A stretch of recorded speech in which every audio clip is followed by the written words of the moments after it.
একদা পৃথিবীর সব থেকে ধনী ব্যক্তির মহলের প্রবেশ পথ এটি। চলুন মহলের ভেতর প্রবেশ করা যাক। এই মহলটি বাইরে থেকে যেমন সুন্দর, ভিতর থেকে তেমন আলিশান। ৪৫ একর জমির উপর নির্মিত বিশাল এই মহলটি আমাদের পার্লামেন্ট ভবনের থেকেও বড়। মেহনাত মহল, তেহিনাত মহল, আফতাব মহল এবং আফজাল মহল, এই 4টি মহল নিয়ে এই মহলটি গঠিত হয়েছে বলে একে চৌমহল্লা প্যালেসও বলে। এই চৌমহল্লা প্যালেসকে হায়দ্রাবাদের হৃদয়ও বলতে পারেন।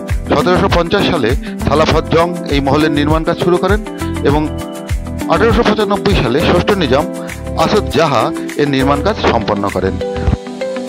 চৌমহল্লা প্যালেসকে হায়দ্রাবাদের হৃদয় বললে খিলাফত মুবারক এই ভবনটিকে, যেটি আপনারা এখন স্ক্রিনে দেখতে পাচ্ছেন, এটিকে চৌমহল্লা প্যালেসের জান বলতেই হবে।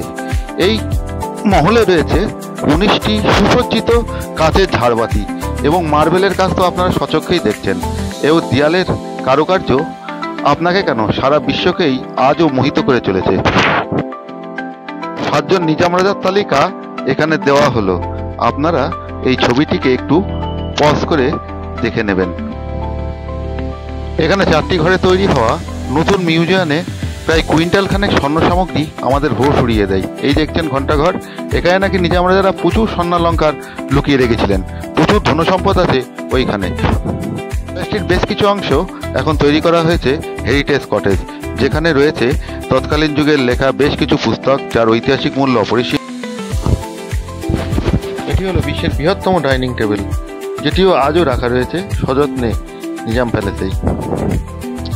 তৎকালীন যুগের বেশ কিছু হেরিটেজ গাড়ি দেখাবো আপনাদের, যেগুলি মূল্য কয়েক কোটি টাকা। নিজাম রাজারা তৎকালীন যুগে এই সমস্ত গাড়ি ব্যবহার করেই যাতায়াত করতেন।